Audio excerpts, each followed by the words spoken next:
Okay, buksan natin ating Bible sa Malakay. Malakay chapter 3, verse 6 to 12. Siguro, yung mga iba, alam nyo na yung message, ano? Okay, Malakay chapter 3, verses 6 to 12. Actually, meron ako isang book na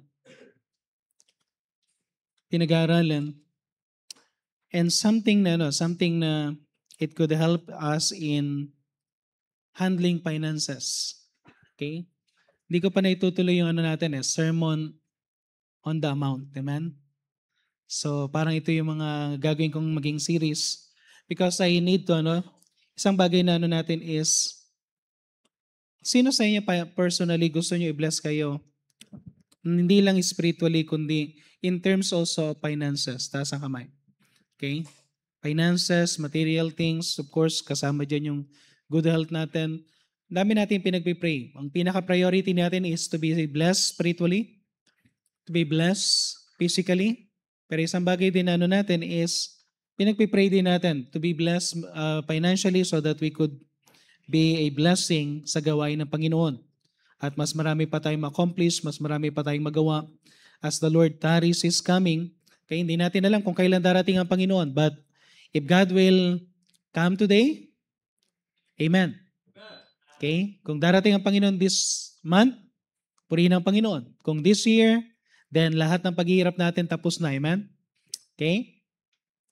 At lahat ng nailagay nyo sa bangko, sa kanila na. Amen? Maliban na lang kung maiwan ka, no? Okay? O kaya may maiwan na bahagi ng family natin, pero hindi mo may enjoy ang lahat ng mga bagay na meron ka once na pumasok na sa year of tribulation. Amen? Pero isang bagay na kailangan natin dito is, wala namang masama na mag-pray tayo because kung gusto natin na i-bless tayo ng Panginoon, especially if we want to become a blessing sa gawain ng Panginoon. But gusto ko lang kayong bigyan din ng principle dahil sometimes maraming mga Kristiyano bumabagsak sa finances na sometimes kuminsan hindi tayo nagiging magandang patotoo sa finances. As a Christian, we believe that God will supply all our need. Amen? Sino sa inyo naniniwala sa Philippians 4:19? That God will supply all your need. Okay? Na bilang isang Kristiyano, totoong Kristiyano na nagtitiwala sa Diyos, kaya mong ipagkatiwala ang pangangailangan mo sa Kanya. So dapat ang isang Kristiyano, hindi tayo nababaon sa utang. Kaya yung mga series na gagawin natin na dito is para matulungan, na magkaroon tayo ng way para isang pinaka-iano ko rin dito is stress ko, not on this message, but sa masusunod na messages is gusto kong i-stress yung word na o yung practice na mag-save. Na meron ka ring savings. Okay? Personally, para hindi ka kagad, at kapag may mga pangangailangan is at least kayang-kaya mo, merong need na darating na hindi mo kaya, na kailangan mo yung tulong ng mga ibang Kristiyano. Pero yung mga personal need natin, hindi tayo agad-agad kasi yung testimony natin as a Christian, kailan na ipakita na God provides everything. Amen? Okay? Kaya nang kinasal ako, ni kusing, wala akong hiningi sa magulang ko. Ganon din sa magulang ni Sister Laarne. Kinasal kami sa biyaya ng Panginoon. Amen? Okay? At yung handa, biyaya ng Panginoon. Pinag-ipunan yun, pinalaki yung manok. Amen? At biyaya ng Panginoon, may lumaki na 35. Yung 45 days, 35 lang lumaki, no? Okay? So, Malakay chapter 3. Okay, Malakay chapter 3 at sana maunawaan nyo yung pinaka-goal ko, objective is for us na matuto tayo para hindi maging tayong financially stable as a Christian at makita rin ng mga Kristiyano o mga unbeliever ng Panginoon kayang i-provide ang ating need. Okay, Malakay chapter 3 verse 6 to 12. Basahin natin ang salit-salitan. Okay, nandiyan na kayo last, amen? Kaya sabi yan sa Malakay chapter 3 verse 6 to 12. Ready go? Sa palit-palitan tayo verse 6. For I am the Lord, I change not. Therefore, ye sons of Jacob are not consumed.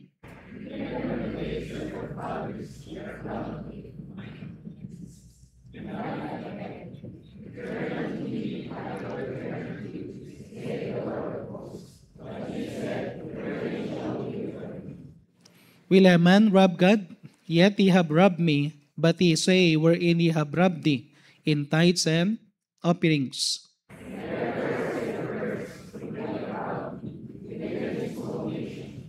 Bring ye all the tithes into the storehouse, that they may be meat in mine house, and prove me now therewith, said the Lord of hosts, if I will not open you the windows of heaven, and pour you out a blessing, that there shall not be room enough to receive it.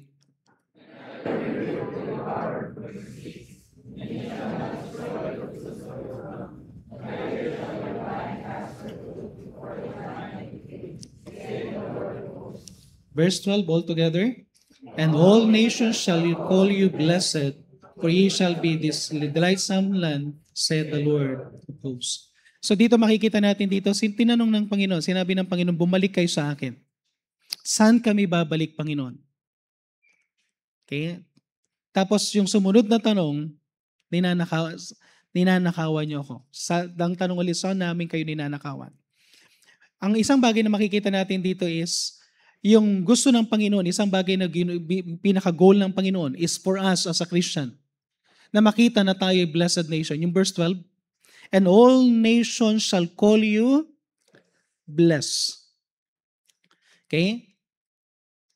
Ang gusto natin is makita ng mga tao, kung ikaw ay tunay na Kristiyano, makikita mo na may pagpapala. And by the way, hindi ko sinasabing batayan ng pagpapala ang material na bagay.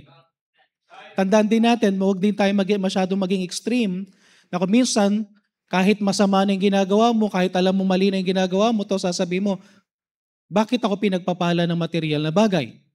Tandaan natin, si Satanas, kaya niya ibigay ang buong mundo sa iyo. Pwedeng i-offer ni Satanas ang buong mundo if you will just worship Him. Pero sa atin, ang sabi ng Panginoon, hindi ako mag-worship sa iyo. Ang worship lang dapat ang Diyos. Okay? So hindi batayan ang kayamanan. Pero ang gusto ko lang na makita natin dito bilang isang mananampalataya, makita ng mga tao that God could supply your need. Na hindi mo kailangang mangutang. Na hindi mo kailangang makita, hindi ka kakitaan ng maling paggasta pagdating sa finances. At na-i-honor natin ang Panginoon in our finances. Dahil ang gusto ng Panginoon, kayang-kaya Kanya i-bless. Basta babalik ka lang sa Kanya. At ibibigay mo at huwag mo siyang nanakawan, at ibigay natin at i-honor natin siya with our tithes and offering. Amen? So tayo po muna yung manalangin. Ang message natin ngayon, the principles in giving our tithes to God. Let's pray. Heavenly Father, muli po Panginoon, kami pong muli ay dumudulog sa inyong trono. Samahan niyo pong muli kami Panginoon sa mga puntos namin maririnig, mga messages from your word regarding sa bagay na ito. Adalain ko po na kayo pong may taas. Help us Panginoon na i-honor ka namin, especially in our tithes and offering. Sa mensahe na ito Panginoon, kung meron po kami mga pagkakasala, pagkukulang, tulungan niyo po kami Panginoon na makita namin at i-reveal niyo po Panginoon sa aming mapuso at maging tender ang aming heart to honor you, Panginoon, sa lahat ng mga pagpapala na aming pinagkakalob niyo po sa amin. Pagpalain niyo po ang lahat ng mga mananampalataya. Ito na po ang aming samodalangin sa pangalan ng Panginoon Jesus. Amen. Pwede na tayong maupo? Okay, so may mga principles tayo at hindi ko alam kung kailan ko ipipreach yan. Possible na Sunday morning, Sunday afternoon, or Sunday or prayer meeting. But sino sa inyo, honestly, gusto niyo makita yung mga principle about finances? Taas ang kamay. Ako personally, gusto ko makita yung principles sa finances. As a pastor ng church na to, as your pastor, gusto ko makita yan kasi gusto kong marami tayong magawa para sa Panginoon.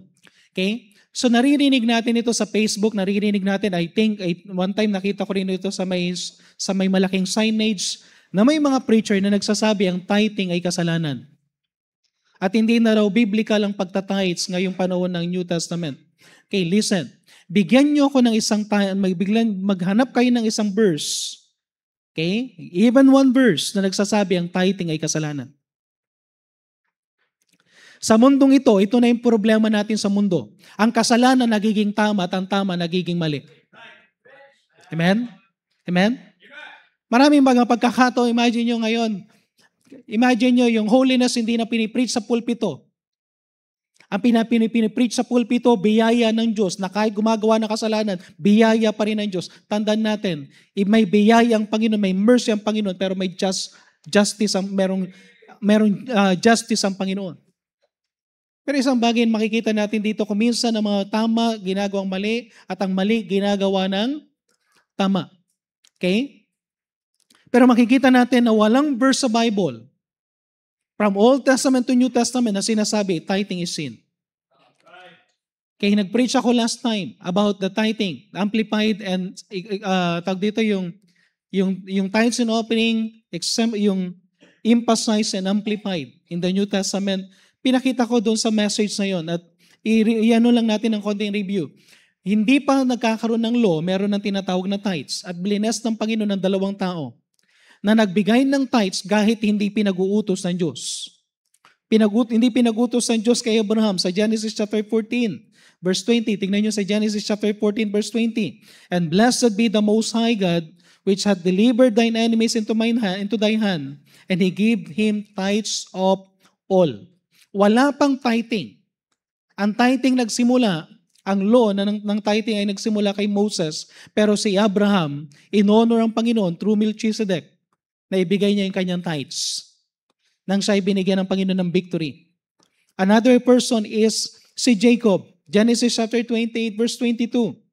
Genesis chapter 28 verse 22, and this stone, nagkaroon siya ng pangako. Walang-wala siya, umalis siya sa kanilang bayan. Walang-wala siyang mga bagay na meron sa kanya. At ang sabi niya sa Panginoon, nag-set siya ng altar, yung stone which I have set for a pillar. Ang sabi niya, shall be God's house, and of all that thou give me, I will surely give the tenth unto thee. Lord, lahat ng ibibigay mo sa akin, ibibigay ko yung 10%. And that is tithes. Anong ginawa ng Panginoon kay Jacob? Bagamat hindi maayos ang buhay ni Jacob before, but anong ginawa ng Panginoon? Because of that vow, umuwi si Jacob na mas mayaman pa sa kanyang biyanan. Naglingkod siya sa kanyang biyanan for several years, for 7 years without pay, para mapangasawa niyang isa na ni Laban. Then later on, mag-work na gano'n pa rin siya for another 7 years dahil hindi binigay sa kanya si Rachel. Then later on, sabi niya, this time, pagkatapos ng paglilingkod niya para kay Rachel, ang sabi niya, bigyan mo ko ng hire. Okay? At ang pinili niya pang hire is yung pinaka-mahirap na ipanganak na klase ng ukulay ng tupa. Pero nung ginawa ng Panginoon, kakaiba. Kung ano yung kakaibang bagay na ni-request, yung pang dumami. Why? Because of this vow. Amen? Ang Malakay is transitioning book. Binanggit ko rin ito last time sa mensahe na yon. Transitioning book na ibig sabihin, pagkabago dumating yung New Testament, diniscuss maigi sa Book of Malakay about tithes and offering. Okay, pag-honor sa Panginoon, diniscuss yan. At pagdating sa New Testament, anong ginawa ng Panginoon? Hindi niya pinagalitan yung mga Pharisee and scribe in tithing. Bagkos pinuri niya ang mga ito, pero sabi niya, meron kayong kinakaligtang mga mahalagang bagay. Sa Matthew chapter 23 verse 23, Woe unto you, scribes and Pharisees, hypocrites, for ye pay tithe and mint and anise and cumin. Nagbibigay kayo ng tithe, maganda yan. But have omitted the weightier matters of the law. Okay? Kasi ang problema sa kanila, ginagawa nila yung regular na dapat gawin, pero yung pinakamalaga daw na pagano ng law, judgment and mercy and faith, hindi nila ginagawa. Pero hindi sila pinagsabihan because of giving their tithes. Bagkos sinabi ng Panginoon, ang ganda ng ginagawa na para bang nagbibigay nga kayo ng tithes, kaya lang hindi nyo naman ginagawa yung weightier matter. At sa New Testament, binanggit ang tithing about 7 times at 4 times in the book of Hebrews. So hindi ano yan. And personally, bakit ko ipipreach sa inyo itong mga principles na to? Because I see the blessing of tithing.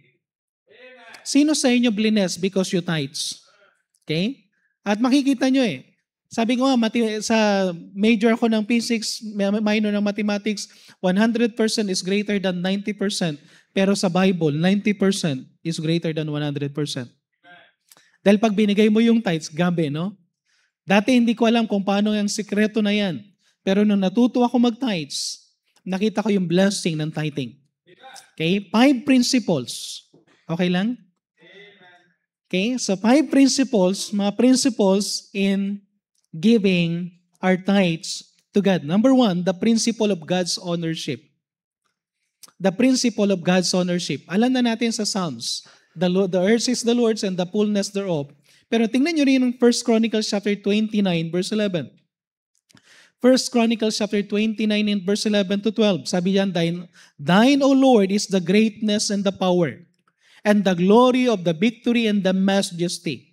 At ang sabi niya diyan sa bandang gitna, For all that is in heaven and that is in earth is thine. Amen?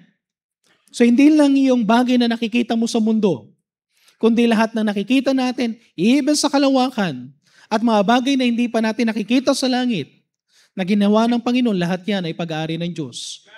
Thine is the kingdom, O Lord, and thou art exalted as a head above all. Verse 12, both riches and honor come of thee.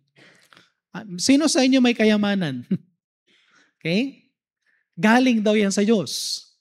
Pero ang kayamanan na galing sa Diyos, may honor. Hindi dishonor. Amen? Amen? Hindi galing sa nakaw.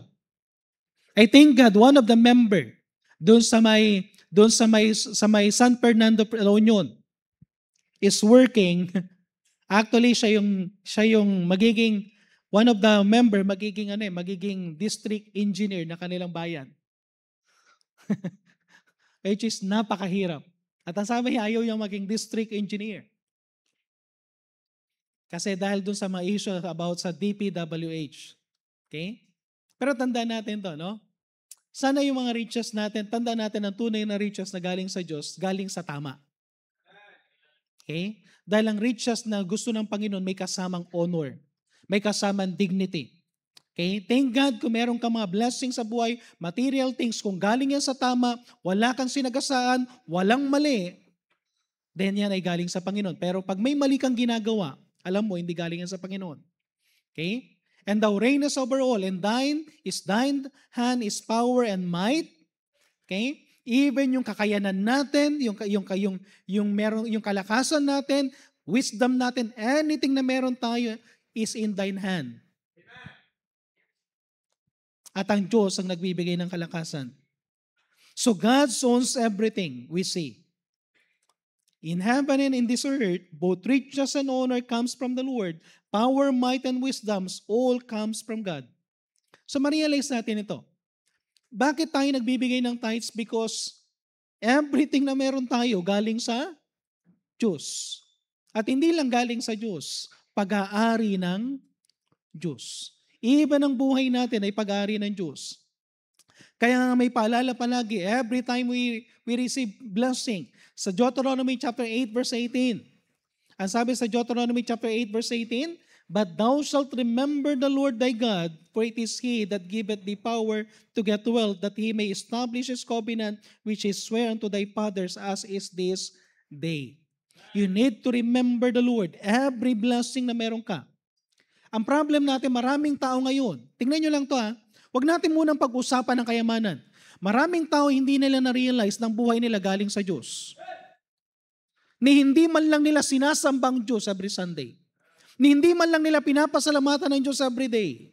Samantalang yung buhay mismo nila galing sa Diyos. Ang kalakasan mo galing sa Diyos. Lahat ng bagay na meron sa iyo galing sa Diyos, even your life.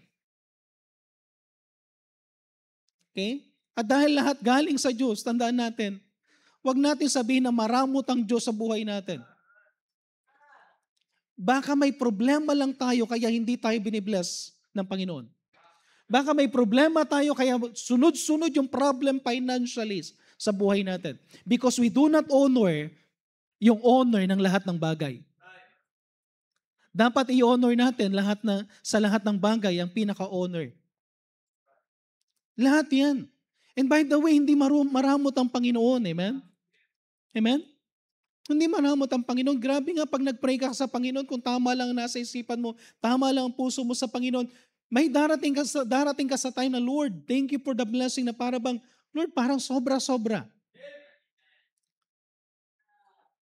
And sometimes, hingi ka na ng tawad sa Panginoon, Lord, forgive me, baka may kasalanan ako at hindi ako worthy sa mga blessing na binibigay mo.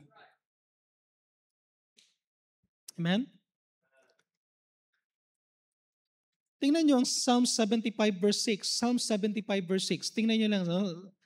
Na ano ko lang itong bagay na to. Hindi maramot ang Panginoon. Kung i-bless mo ang Panginoon, kung unahin mo ang Panginoon, ang sabi sa Psalm 75 verse 6, sino ba nagpo-promote? Hindi yung manager, hindi tao. And sometimes, parang kuminsan, pag may pininomote, may utang na loob ka doon sa nag-promote sa'yo, pero sa totoo lang, nag-promote, hindi yung tao eh. Ang Diyos.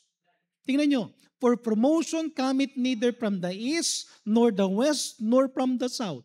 Ano lang hindi binanggit? North. Sino ang nasa north? Ang Diyos. Ang promotion hindi galing kung saan-saan yan. Ang promotion galing sa Diyos. Amen? So bilang isa mananampalataya, the first principle na makita natin why we are giving our tithes, because of the principle of God's ownership. Everything belongs to God. Tayo nga mga magulang hindi natin pag-aari ang anak natin. Pag-aari yan ng Diyos. Hindi mo pag-aari ang asawa mo, pag-aari yan ng Diyos. Pinagkatiwala lang sa iyo yan. Amen? And Romans chapter 14 verse 8, sabi sa Romans chapter 14 verse 8, balik tayo doon sa slide. For whether we live unto the Lord. And whether we die.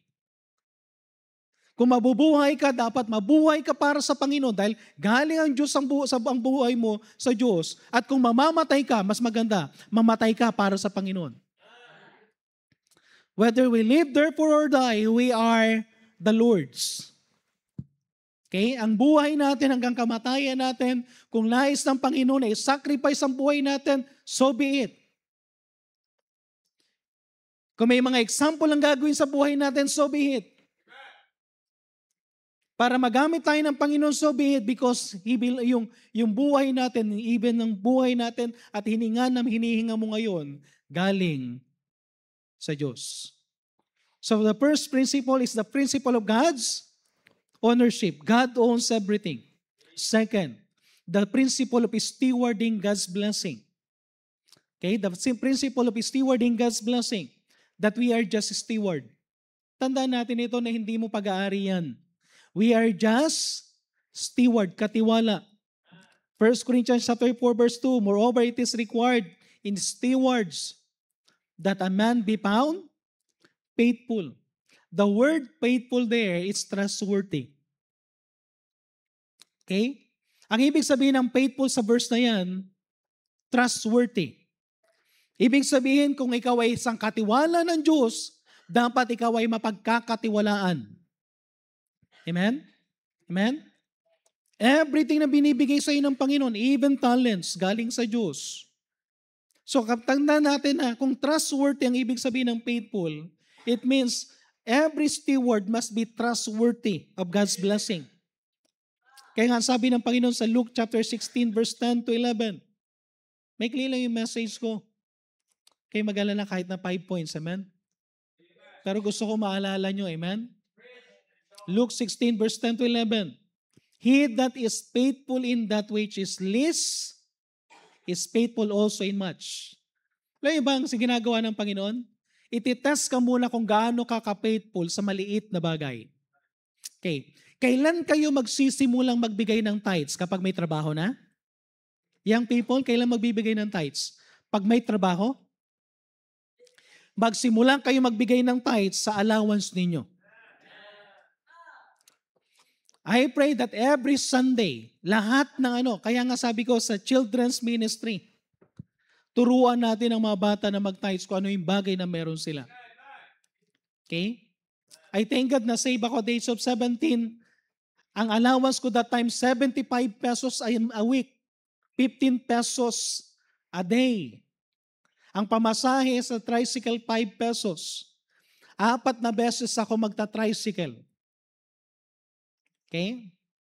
15 pesos, 5 pesos kada sakay, 4 na beses na sakay. So, naku-compute nyo ba? Ilang sakayan? 4? 4 times 5, 20 pesos. Pero ang allowance ko, 15 pesos. Amen? Amen? So ang ginagawa ko, yung pinakamalayo, yun ang sakay ko lang. Yung malapit, hindi na ako sasakay. Kasi kung gusto ko may maiwan sa baon ko, dapat hindi ako sasakay. Paputungo dun sa school. Yung 5 pesos na yun, hindi ko alam kung anong gagawin ko dyan para sa tanghalian. Kaya literally, hindi ako nanananghalian. Ang paborito kong pagkain doon, simple lang. Dessert agad. Okay? Banana split.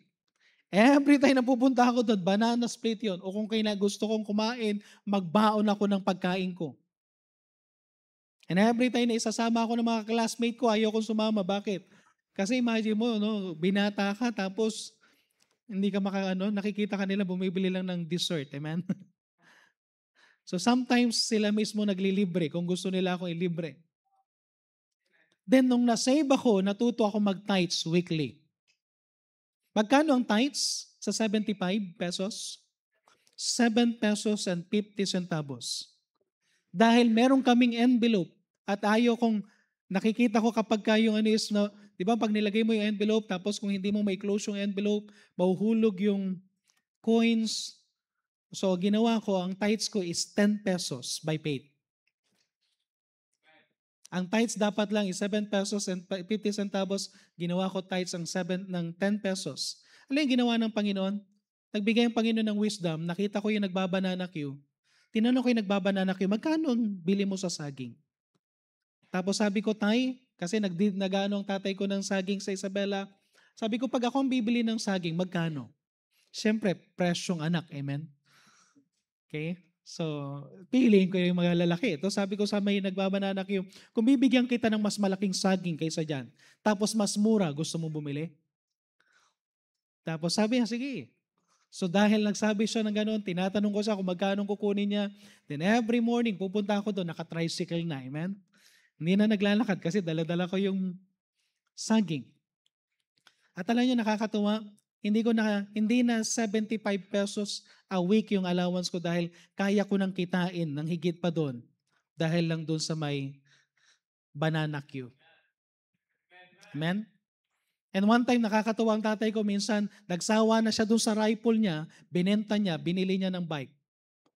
Semi-racer.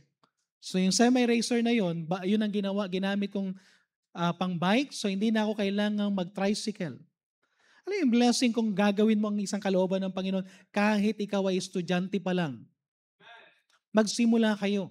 At nung naging teacher ako, ang first salary ko, nagtuturo akong grade 1, grade 2, grade 3, grade 4, grade 6, third year and fourth year. Ang salary ko, 3,000 a month. Kulang pa sa pamasahe patungo dun sa school at pagkain. Pero alam yung kailangan ginagawa ko pa rin? Tithing. Magbigay-bigay pa ako ng paid promise. Okay? Pero isang bagay na makikita nyo doon, blinas ng Panginoon, na from 3,000, nagkaroon ako ng trabaho na naging 9,000, then pagdating sa Grace Christian School, nagkaroon ng 13,500. Kung paano nagpo-promote ang Panginoon. You start in little things. Amen? Sabi ng Panginoon, kung hindi ka mapagkakatiwalaan, if you're not trustworthy in little things, paano ka pagkakatiwalaan ng malaki? Kayo may mga natrabaho na, kung gusto nyong i-bless kayo ng Panginoon at i-promote kayo ng Panginoon, mag-tithes kayo. Kayo nagsisimula ng business, maliit pa lang yan, mag-tithes kayo, hindi yan lalaki kung hindi kayo magta-tithes. Amen? Amen?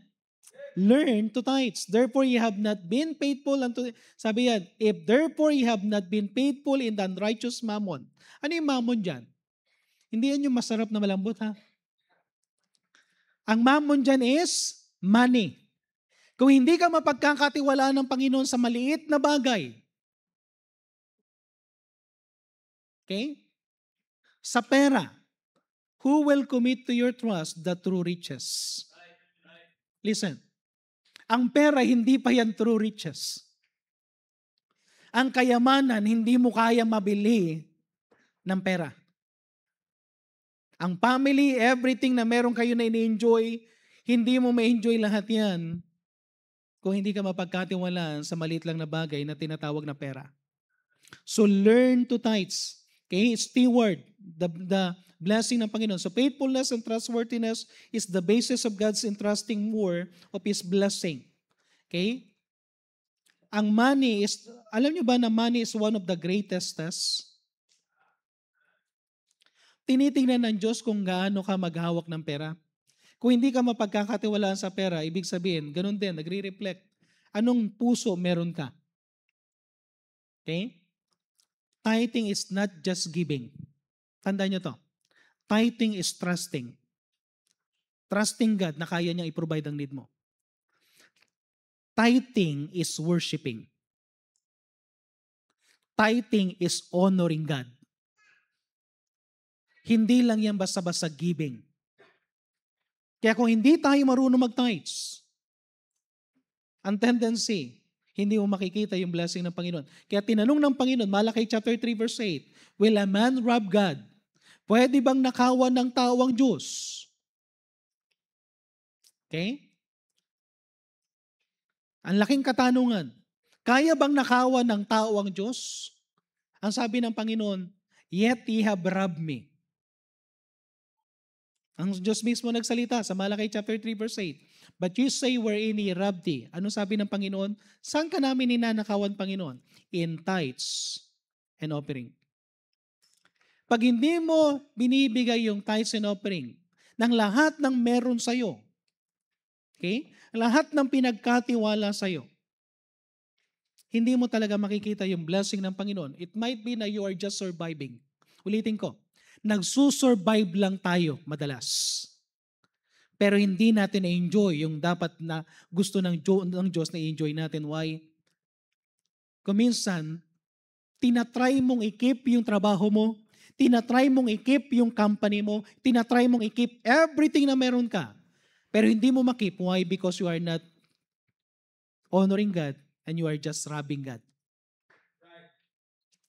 Pasensya na sa word na yan, pero yan ang sinabi ng salita ng Diyos. Hindi ko kayo gustong saktan. Amen? Amen? Okay? Romans chapter 14 verse 12. So then every one of us shall account of himself to God. Darating ang panahon because we are just steward. Pagdating doon sa langit, tatanungin ng Panginoon, anong ginawa mo sa mga bagay na pinagkatiwala ko sa iyo? Amen? Anong ginawa mo sa mga bagay na pinagkatiwala ko sa iyo?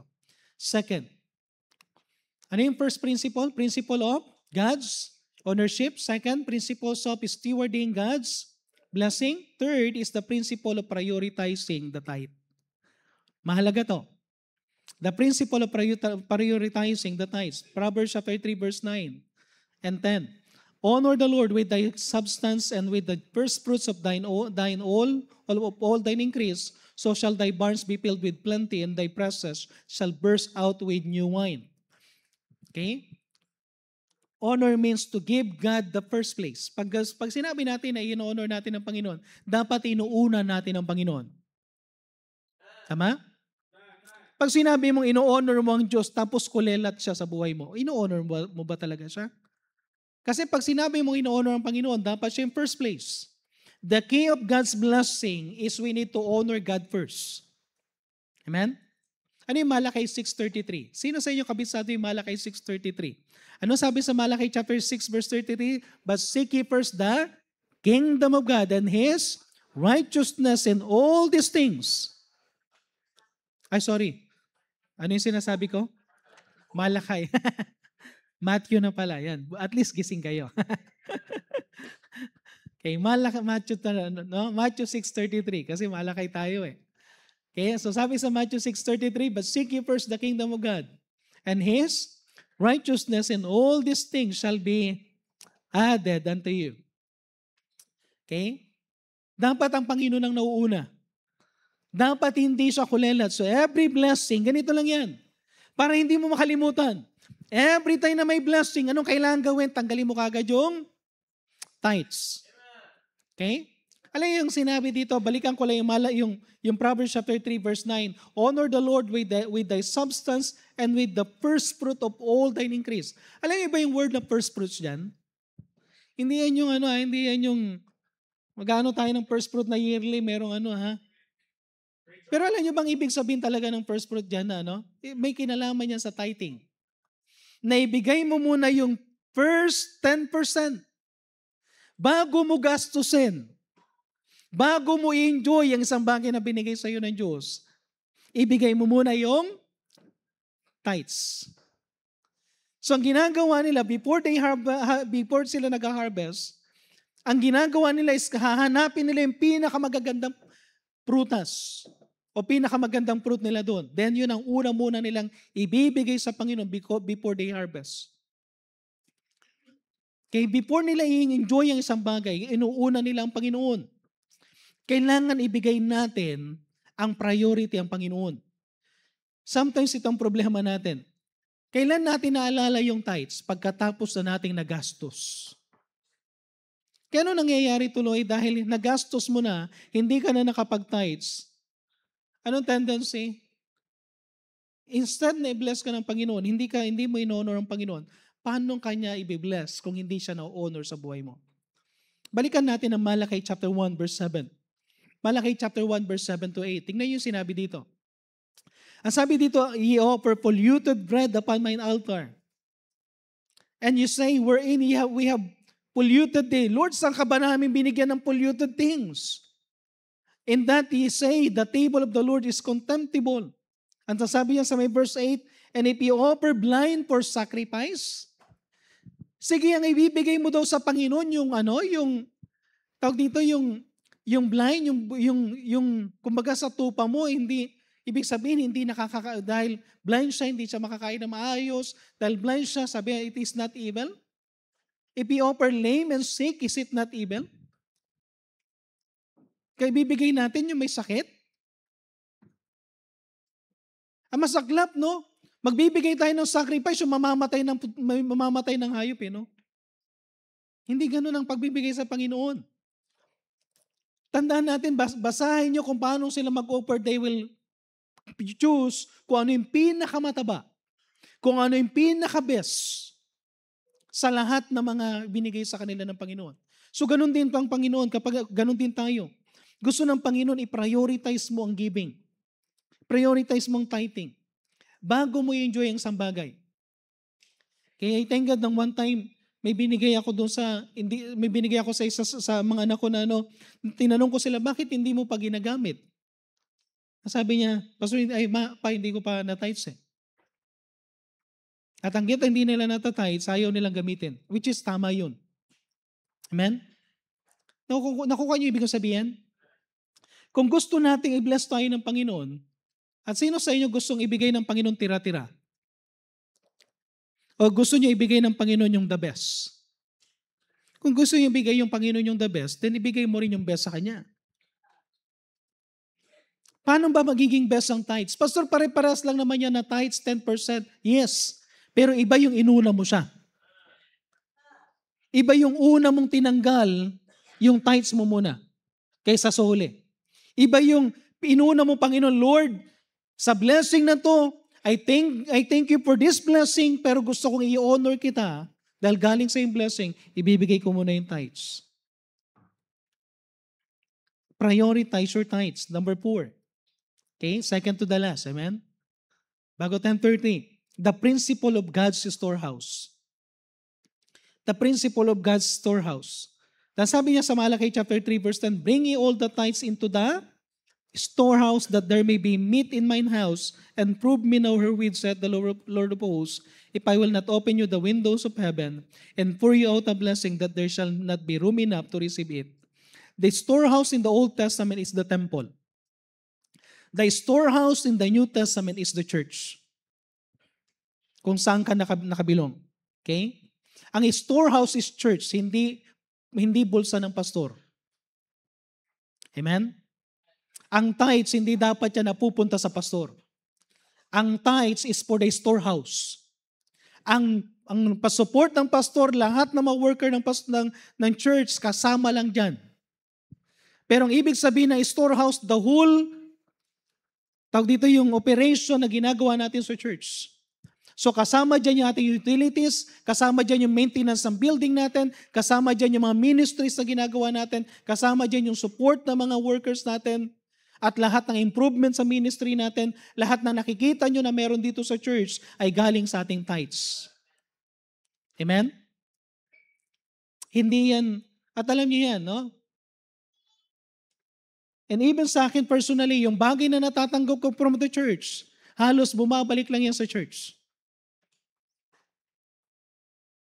Pero ang pinaka-priority natin, bakit binibless ng Panginoon ng tithing? Ito yung pagbibless ng Panginoon. Bakit binibless ng Panginoon ng tithing?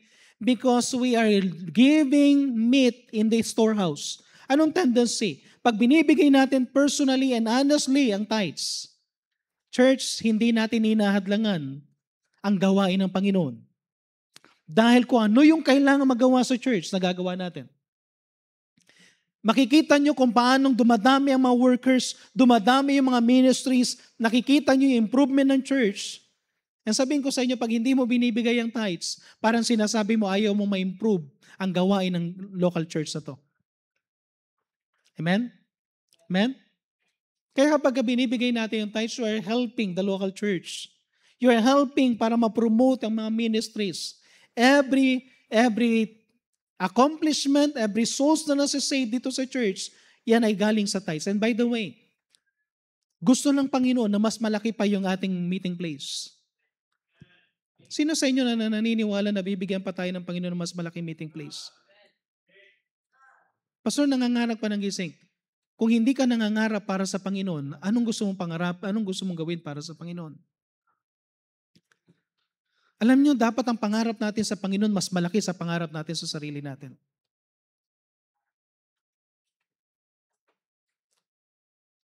One time I preached doon sa Johnson.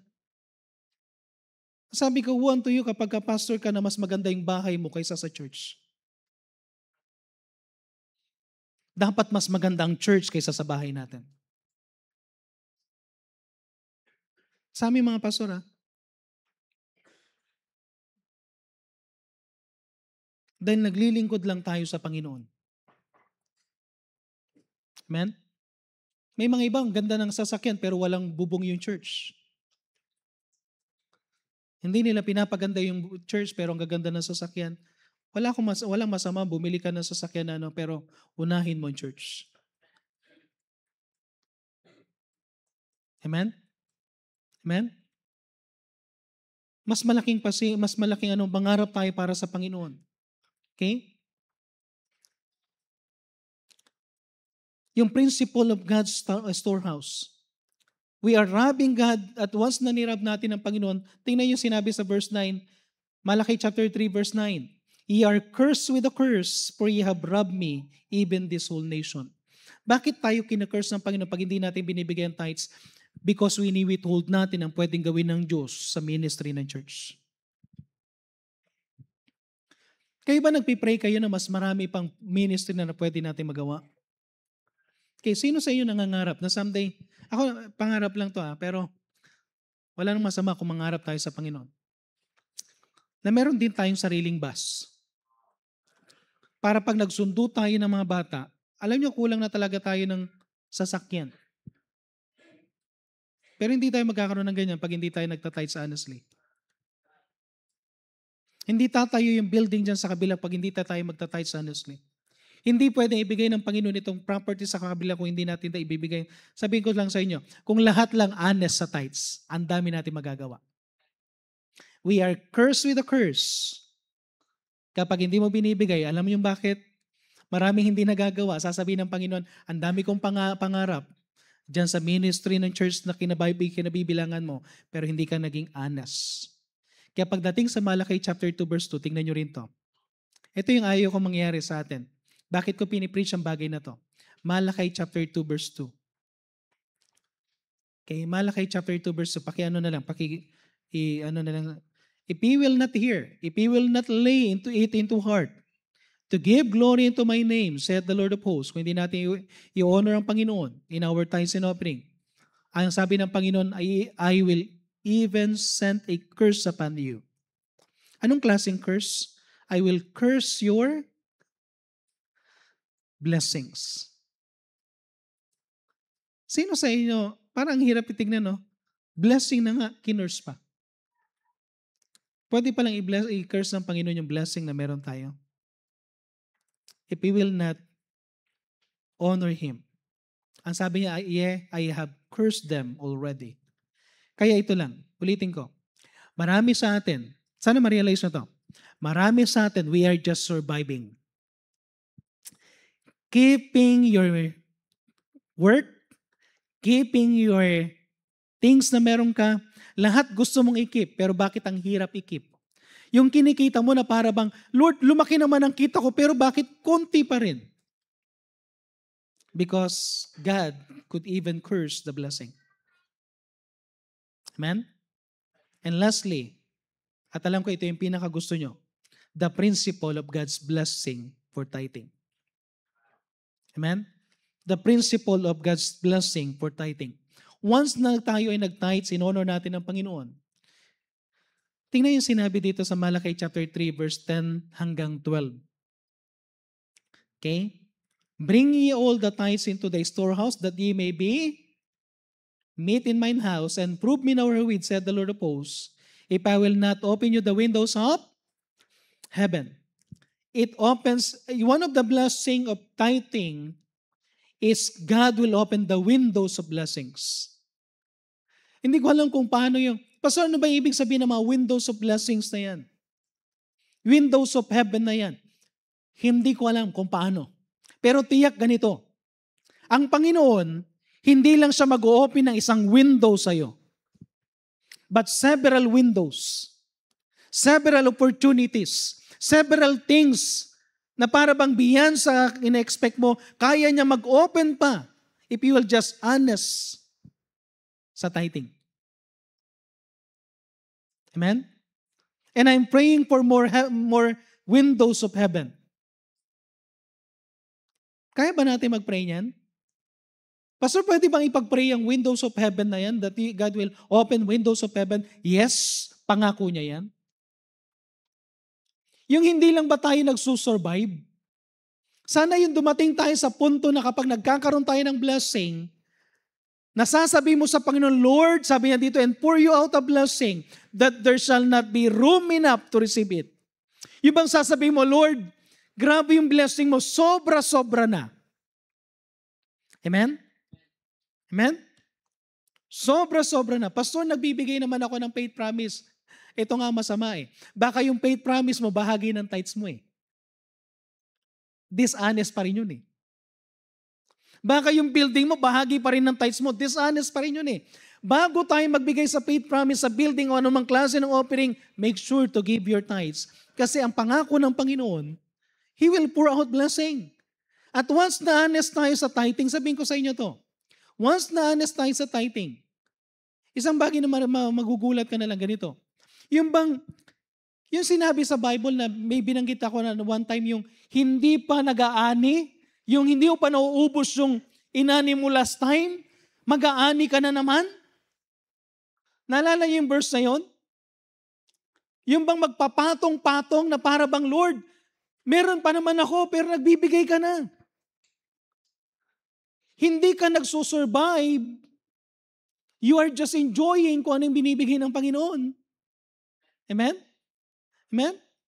I pray na ipag-pray mo yun, Lord, ayoko lang mag-survive. Ayoko lang yung everyday na para bang, Lord, paano ko ba i-maintain yung trabaho ko, i-maintain yung ganito dapat yung quota ko, i-maintain yung company ko na dapat ganito palagi nare-reach para mabigyan ko ng salary lahat. Alam nyo, hindi ganun ang kalooban ng Panginoon sa atin. Ang kalooban ng Panginoon, yung ini-enjoy mo yung bawat pagbubukas ng windows of blessing. Nasasabihin mo, Lord, darating ka sa punto na, Lord, ano pa bang pwede kong gawin? Ano pa bang pwede maging blessing? Alam yung isang bagay na nakaka-bless pag narinig niyo yung mga testimony ng mga tao doon sa Davao? Yung member doon sa member nila pastor, one of the member ni pastor ni Pastor Oliver Corato. Yung engineer na gumagawa ng church nila doon. Honestly, karamihan ng pera doon sa building na ginagawa niya, karamihan galing lang sa isang engineer. Alam niyo kung bakit? Nasubukan niya na magkaroon ng project, pinag-pray niya isang project, binigay ng Panginoon, nagbigay siya para sa Panginoon, hindi lang tithes but beyond tithes. Dahil doon sa project, and every time na may pinagpipray siyang project, Meron siyang bagay na gagawin para sa Panginoon. At sabihin ko sa inyo, hindi nauubos ang project. Merong isang church na sinimulan sila. Pinagawa na nga nila yung church. Nag-donate pa siya ng napakarami, ng 4 na aircon samantalang napakaliit ng church. 4 yung aircon. Ano pa? Para masabi ko, Lord, parang pwede palang ma-experience yung bagay na yun. That you are giving na hindi ka na nasasaktan because God is opening windows of heaven. At marami kang opportunity to give. Nakatulad ng sinabi ni Brother Gerald, na membro ng Mountain View Mount Calvary Baptist Church. The more you give, the more you give. Kasi the more na magbibigay siya, marami siyang blessing, marami pa rin siya maibibigay. Amen? At sabi niya dito, hindi lang yun. Another blessing, God will rebuke the devourer. Alam niyo na to, palagi ko na sinasabi to. God will rebuke the devourer. Pag sinabing God will rebuke the devourer for your sake, for he shall not destroy the fruits of your ground, neither shall, doon lang tayo sa verse 11, Brad, neither shall the fruits, or neither shall your vine cast her fruits before the time of the field, said the Lord of hosts. Alam niyo isang bagay na sinisecure dito sa ng Malaki chapter 3 verse 11, God will make sure na lahat ng blessing mo hindi masisira. I-rebuke ng Panginoon ng magnanakaw, i-rebuke ng Panginoon ng mga mandarambong sa buhay natin. Alam niyo, yung mga tao na mga parang ginagawa yung mga bahala ng Panginoon mag-rebuke sa BIR kapag may ginagawa sila. Bahala na mag-rebuke doon sa mga tao na gustong kumuha sa gamit mo. Pero ang Panginoon na magre-rebuke kapag but the blessing, ngayon ko lang na-realize na gustong-gusto ko yung Malaki 3, 10, and 11. But the greatest is verse 12. Ano yung verse 12? Para sa akin, sinabi ko, mas maganda yung verse 12 ngayon. And all nations shall call you blessed. Every person na makakakita sa iyo shall call you blessed. Dahil nakita nila kung paano ka bless. Nakita nila without any kung paano ka i-bless. And I'm praying, ang church natin makita na, alam ko marami nang nabibless sa church natin, pero hindi pa tayo honest enough in all our blessing. Hindi pa tayo, masasabi ko, hindi pa tayo honest enough in our tithing. How much more kapag naging honest tayo sa ating tithes? How much more? Proverbs chapter 10 verse 22, last verse. The blessing of the Lord, it maketh rich, and He added no sorrow with it. Ano ko kasi kayo? Sino sa inyo may material blessing at wala kayong problema sa material blessing na yun? O sino sa inyo meron nga kayong trabaho pero hindi mo namang ini-enjoy ang sinasweldo mo? Malaki nga ang kinikita ng company pero hindi mo ini-enjoy ang bagay na meron sa'yo. Merong sorrow. Hindi yan ang kalooban ng Panginoon. Ang kalooban ng Panginoon, the blessing of the Lord maketh rich, and He added no sorrow with it. Yung bang ang sarap ng may enjoy mo isang bagay na binigay ng Panginoon? Amen? Amen? Yung bang mas masarap yung, parang ganito, anong mas masarap gamitin? Credit card o debit card?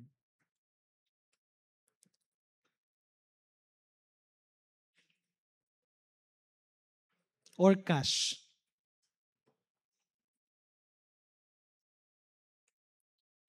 Tanda natin, ang credit card, credit pa rin. Amen? Pero kapag debit card yan, good as cash. At ang sarap, pagka nagbayad ka, wala kang iniisip na babayaran mo next month. Amen? At once na meron kang binigay na alam mo, may enjoy mo for several years because nag-tithes ka. Ano yung mga principles na napag-aralan natin ngayon?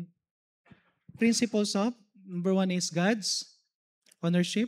Second is the principle of stewarding God's blessing. Principle of prioritizing the tithes. Bigay mo muna yung tithes. Principle of God's storehouse. Bakit tayo binibless? Because every tithes na binibigay natin, nagagamit siya sa storehouse. And by the way, church, alam ninyo, okay? At meron na tayong, may ginagawa na tayong mga ano din dito sa church natin, alam ninyo kung saan napupunta ang inyong tithes. Amen? And number 5, yung principle of God's blessing for tithing. Windows of heaven, opening of windows of heaven, rebuking the devourer, and people will call you blessed. Alam nyo, ito yung magandang blessing natin eh. Yung bang, tatanungin ka nila, ano bang sekreto mo? Bakit pinagpala ka ng Diyos? Ano bang sekreto mo? Bakit yung company mo bilinis ng Panginoon? Ano bang sekreto mo? Bakit napupromote ka? Ano bang sekreto mo? Bakit may mga bagay kang ini-enjoy na para bang hindi ka naman ganun kayaman katulad ng iba, pero ang sarap-sarap ng buhay mo na para bang you enjoy every fruit na meron ka. Nakita nila yung blessing ng Panginoon. Amen? So pwede tayong tumayo. I know na this is not popular message. Maraming mga churches na ayaw marinig ito, pero para sa akin, mahal ko kayo at gusto kong i-bless kayo ng Panginoon. That is my prayer. Ang prayer ko is i-bless tayo ng Panginoon, bawat isa sa atin. Mula sa bata, kaya nga gusto ko pati children's church, high school, lahat na nakapakinig ngayon dito na nandito sa loob ng room, hindi nagkataon. Alam niyo, iniisip ko, maraming mga miyembro wala sa church ngayon. Pero Lord, sabi ko, bakit ibibigay ko yung message na to about tithing about tithing, na parang kailangan ito is marinig ng lahat ng miyembro ng church. Pero sabi ng Panginoon pa rin, yan pa rin yung message. Okay, so hindi ibig sabihin hindi nagkataon na nandito kayo ngayon. It might be na you think you're giving your tithes, pero baka hindi pa ganun kaanas. Kung gusto mo ng blessing, beyond things na hindi na-expect mo na nasa isipan mo, mas malaki pang bagay na ibibigay sa'yo ng Panginoon. If you acknowledge His ownership, if you acknowledge that you are just a steward, if you give your tithes priority first muna, tapos para sa gawain ng Panginoon, at huli na lang yung pagpapala na yan. Amen?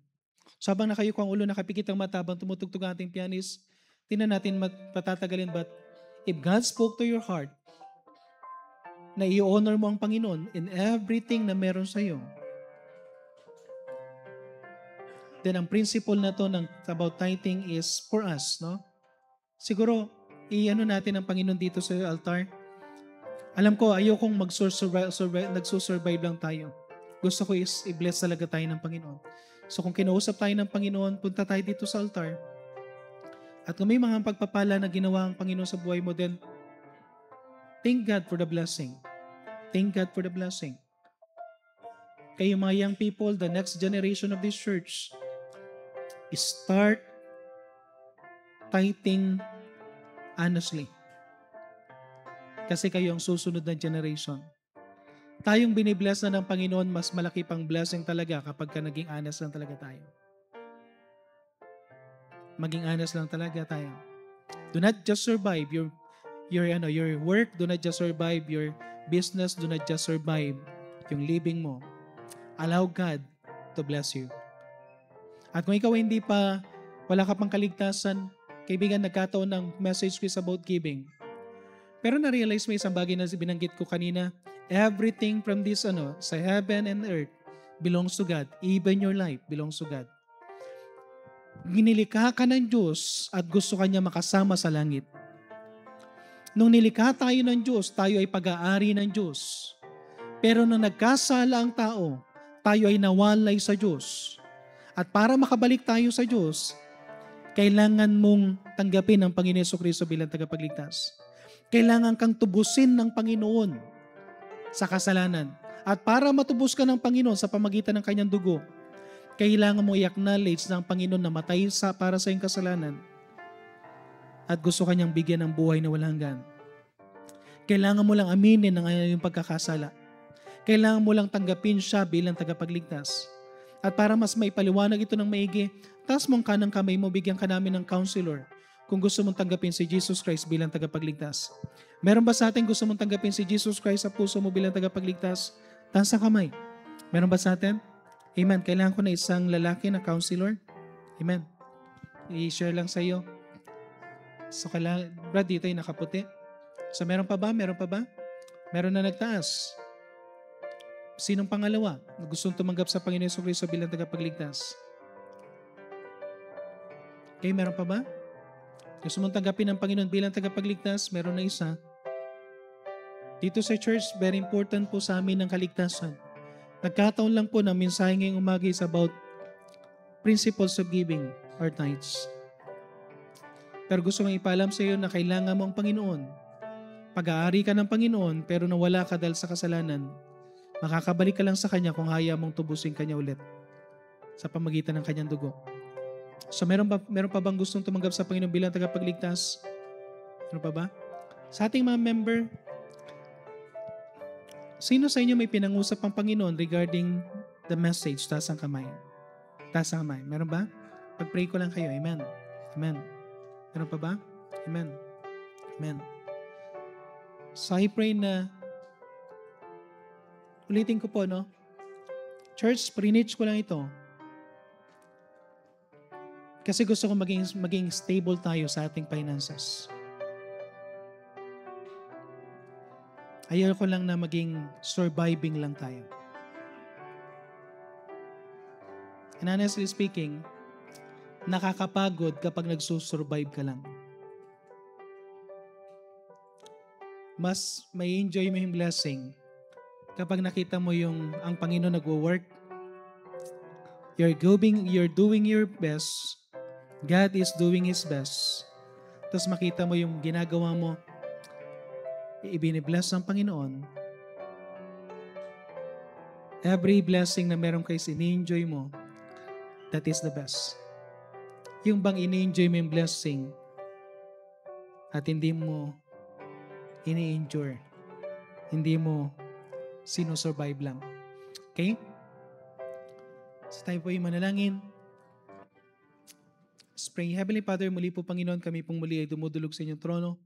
Maraming salamat po sa mensahe na pinagkaloob niyo po Panginoon. Challenge for us para kami po Panginoon na magkaroon ng maayos Panginoon na finances.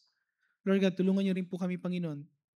And I desire Panginoon na sa mga messages na may mapapakinggan regarding finances, Panginoon, tulungan niyo po kami to handle our finances properly. At magsimula kami, Panginoon, dito sa pag-honor sa iyo, Panginoon, in our tithes and offering. Tulungan niyo po kami, Panginoon, na ma-realize namin that in everything na meron kami gagawin, kung may pangako lang po kami pa sa inyo, katulad ng sinabi ni Job or ni Jacob, na anumang bagay na ipagkakalob niyo po, wala pa sa kanyang kamay, pero willing siya na ibigay ang tithes. Lord God, I know, Panginoon, na ganun din po ang bawat isa sa amin. Tulungan niyo nawa kami, Panginoon, na magkaroon kami ng ganung klase ng pananampalataya. At kung meron pong mga members sa church na wala pa pong work and they are praying for a work, tulungan niyo po sila, Panginoon, that they will decide this morning na sila po, Panginoon, ay i-honor kanila sa kanilang tithes pag binigyan niyo po sila ng trabaho. At ganoon din po, Panginoon, sa mga nagsusurvive lamang dahil pinipilit lang na mag-survive every day, every month, every year. Lord, tulungan niyo po kami, Panginoon. We desire to enjoy your blessing. So tulungan niyo kami, Panginoon, to be honest in everything na ginagawa namin at ganoon din po sa aming tithes. At tulungan niyo po kami to enjoy your blessing.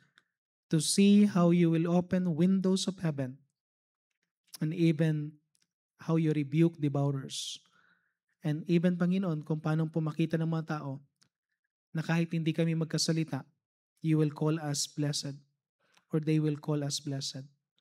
I pray, Panginoon, na makita ito at isang testimony that we are your children because we see how you provide for our needs. Patawarin niyo rin po kami, Panginoon, kung meron po kami pagkakamali. At dalayan ko po, Panginoon, na tulungan niyo po nawa kami na gawin namin, Panginoon, starting now, na unahin ka.